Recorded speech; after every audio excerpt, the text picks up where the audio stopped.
Good morning, everyone. We're just waiting until a few people join us, and we'll have a look when people start joining us today.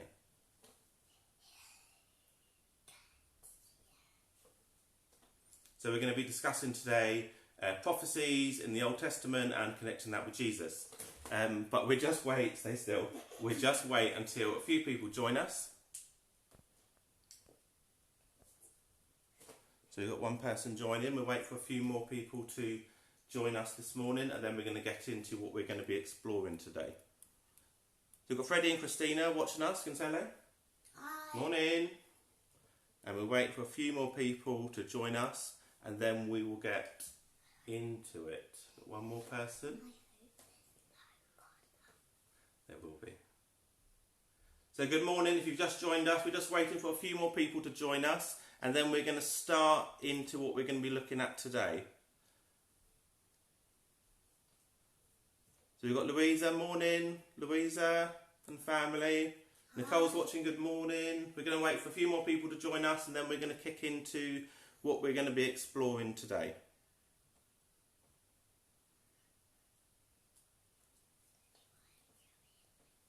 You going to say good morning to everyone? Hi. Okay. So we're up to... So we've got Cyril watching as well. So what we do, we've got a few people watching us now. So what we're going to do is we're going to start, and we're going to look at the ancient prophecies, and we're going to look at how and did ancient prophecy really predict Jesus' death upon the cross.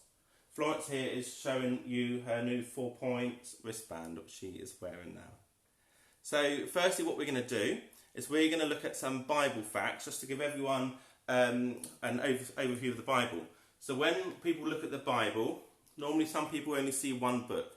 But in fact, this Bible is made up of 66 books. There's 39 in the Old Testament and 27 in the New Testament. The Bible was written under the inspiration of the Holy Spirit by 40 different authors from all walks of life, and their occupations included shepherds and farmers, tent makers and physicians, fishermen, priests and philosophers, and kings. And despite the differences in their occupation and the span of years it took to write the Bible, it is an extremely cohesive and unified book. The Old Testament alone started to be written 3,400 years ago, with most biblical scholars believing the book of Genesis or Job was the first book to be written down. The book of Psalms that we're going to be looking at today is the longest book in the Old Testament. And just two quick things about the New Testament. So this is where Jesus comes into it. The New Testament started to be written and documented within years of Jesus' death and resurrection. The New Testament has also been preserved in more manuscripts than any other ancient work of literature, with over 5,800 complete or fragmented Greek manuscripts catalogued around the world. So if we stick with the Old Testament, and we're going to be looking at the book of Psalms, and we're going to look at Psalm 22 from verse 16 to 18. And it says, "Dogs surround me, a pack of villains encircles me. They pierce my hands and my feet. All my bones are on display. People stare and gloat over me. They divide my clothes among them and cast lots for my garments." So at first glance, most people would say that they are referring, so King David here is referring to the crucifixion of Jesus. But what we might be surprised to learn, that this prophecy in Psalms was written 1,000 years before Jesus was born, and centuries before Roman crucifixion was ever invented. And this... One moment, darling. Oh yeah, he's all right. Right. So the prophecy itself came to fulfillment in Jerusalem around 33 AD, when Jesus was executed by the Romans. And from Mark 15, verse 24, we see... and it says, "And when they had crucified him, they parted his garments, casting lots upon them," therefore fulfilling that prophecy. The crucifixion of Christ under the Roman official Pontius Pilate is one of the most well-established facts of history. Even atheist scholars today agree that Jesus' death was a consequence of crucifixion is indisputable. We've got Sandy and the Beverages joining us now, so good morning, hello. So in addition, in Psalm 22 predicted that his bones would not be broken. So again, this was written 1,000 years before Jesus. So in Psalm 22, found in verse 17, it prophesies that Jesus' bones would not be broken. And this was fulfilled in John's Gospel from 32, verses 32 to 33. And it says, "The soldiers therefore came and broke the legs of the first man who had been crucified with Jesus, and then those of the other. But when they came to Jesus and found that he was already dead, they did not break his legs." So a former atheist and legal editor of the American newspaper, a guy named Lee Strobel, says to hasten death on the cross, Romans would typically take a heavy mallet and shatter the shin bones of the victims of crucifixion so they would no longer push up on the cross to breathe properly. Psalm 22 also says that the Messiah's persecutors would gamble his clothes, and this was again fulfilled in Matthew's Gospel in 27 verse 35.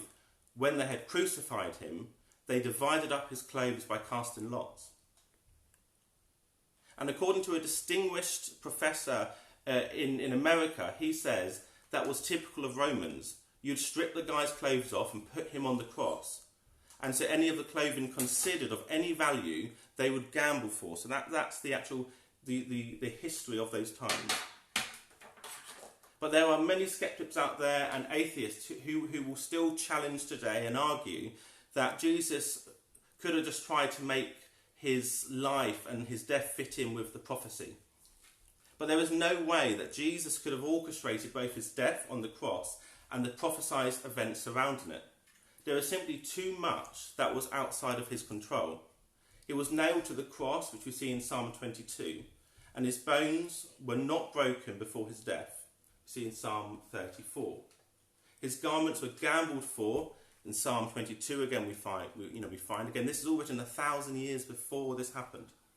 In addition, he was pierced in the side with a spear, revealing his heart had burst. We see this in Zechariah and we see this in Psalms. And all this was fulfilled in John's Gospel.